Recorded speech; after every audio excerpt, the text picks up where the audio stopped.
Student 12th chemistry unit 6 solid state la இதுக்கு முன்னாடி calculation involving in unit cell calculation of density of a unit டென்சிட்டியும் பார்த்தோம். இப்போ அடுத்தது நம்ம புக்கில் ஒரு எக்ஸாம்பிள் சம் கொடுத்துருக்காங்க, அது பார்க்கலாம். இதில் என்ன கொஷின் கேட்டிருக்காங்கன்னா, barium has a body centered cubic unit cell with a length of 508 picometer along the edge. What is the density of barium in gram centimeter cube? அதாவது என்ன சொல்லியிருக்காங்கன்னா, பேரியத்துக்கு வந்து body centered cubic unit cell இருக்குது. அதோட length பார்த்தீங்கன்னா 508 picometre கொடுத்துருக்காங்க அதோட எட்ஜஸ் வரைக்கும். ஸோ அதோட டென்சிட்டி என்ன அப்படின்னு கொடுத்துட்டு எந்த யூனிட்டில் வேணும், கிராம் சென்டிமீட்டர் -3 அப்படிங்கிற யூனிட்டில் கேட்டிருக்காங்க. இப்போ பாருங்கள், நமக்கு சொல்யூஷன் போடலாம். இப்போ நமக்கு டென்சிட்டி கண்டுபிடிக்கிறதுக்கான ஃபார்முலா தெரியும். Rho equal to NM divided by A cube NA, இதுதானே. இப்போ பார்த்தீங்கன்னா இதில் நம்ம என்னென்ன வேல்யூ கொடுத்துருக்காங்க, என்னோட வேல்யூ என்ன கொடுத்துருக்காங்க, என்ன என்னது நம்பர் ஆஃப் ஆட்டம். இப்போது ஒரு பாடி சென்ட்ரிக் கியூபிக் இருக்குது அப்படின்னா அதில் என்ன சொல்லியிருக்கோம், எத்தனை ஆட்டம்ஸ் இருக்கும், இந்த எட்ஜஸில் 8ல் 1 பங்கு ஆட்டம்ஸ் இருக்குமா, சென்டரில் 1 இருக்கும். இதை கால்குலேட் பண்ணுறதுக்கு எப்படி போட்டிருக்கோம், எப்படி பண்ணுவோம், NC by 8 + NB by 1 அப்படின்னு போடுவோமா. So NC 8 by 8 + 1 by 1 equal to 2. Number of atom N equal to 2 போட்டோமா. நமக்கு mass M, molar mass of barium வந்து இது வந்து நம்ம தெரிஞ்சு வச்சுக்கணும். M ஈக்குவல் டு பெர்லியத்தோட மோலார் மாஸ் என்னன்னு பார்த்தீங்கன்னா 137.3 கிராம் மோல் இன்வர்ஸ். சரிங்களா. இப்போ நமக்கு லென்த் கொடுத்துருக்காங்க, வால்யூம் என்ன கொடுத்துருக்காங்க, 508 பிகோமீட்டர் கொடுத்துருக்காங்க. அப்போ A equal to 508 picometre. Picometre அப்படின்னா என்னன்னு பார்த்தீங்கன்னா, ஒரு பிகோமீட்டர் ஈக்குவல் டு 10⁻⁻12 மீட்டர் அப்படின்னு கணக்கு. இதை நம்ம சென்டிமீட்டராக மாற்றணும் அப்படின்னா 1 பிகோமீட்டர் ஈக்குவல் டு 10⁻⁻12. இப்போ வந்து ஒரு மீட்டருக்கு எத்தனை சென்டிமீட்டர், 100 சென்டிமீட்டரா. அப்போ 2 டிஜிட் தள்ளி புள்ளி வைக்கணுமா. அப்போது 10 to -10⁻². அப்போ 1 பிகோமீட்டர் ஈக்குவல் டு 10⁻⁻10 சென்டிமீட்டர்ஸ் அப்படின்னு வரும். இப்போ நம்ம இது சென்டிமீட்டர் கன்வெர்ட் பண்ணோன்னா 508 into 10⁻⁻10 சென்டிமீட்டர் வரும்.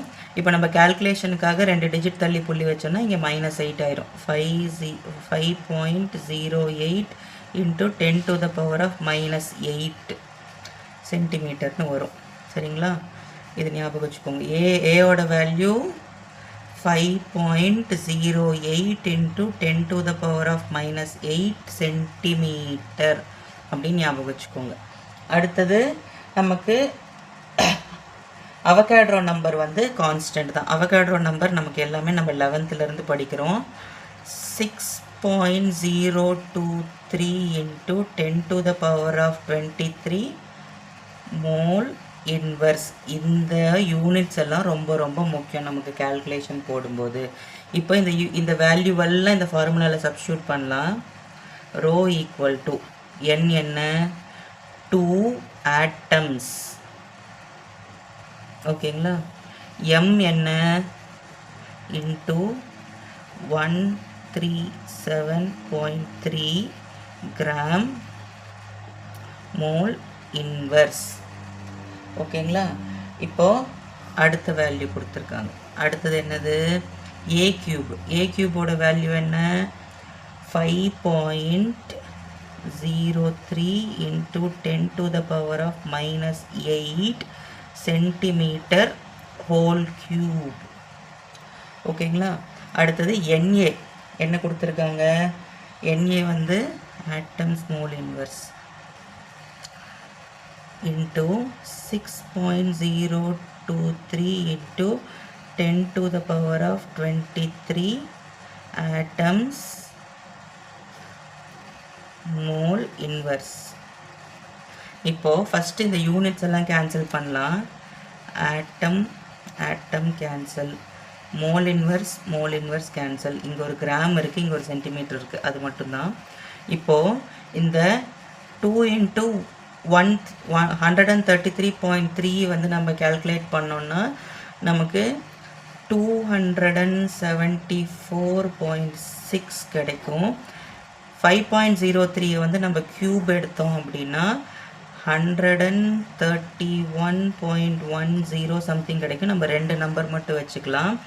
Into 10 to the power of -8 cube எடுத்தோன்னா 10 to the power of -24 இந்த சென்டிமீட்டர் கியூபாக மாறிடும். Centimetre cube into 6.023 into 10 to the power of 23. இந்த சென்டிமீட்டர் கியூப் இங்கே வந்து கிராம் இருக்குது. இந்த சென்டிமீட்டர் கியூப் மேலே போச்சுன்னா சென்டிமீட்டர் -3 மாறிடும். அப்போ பாருங்கள், 274.6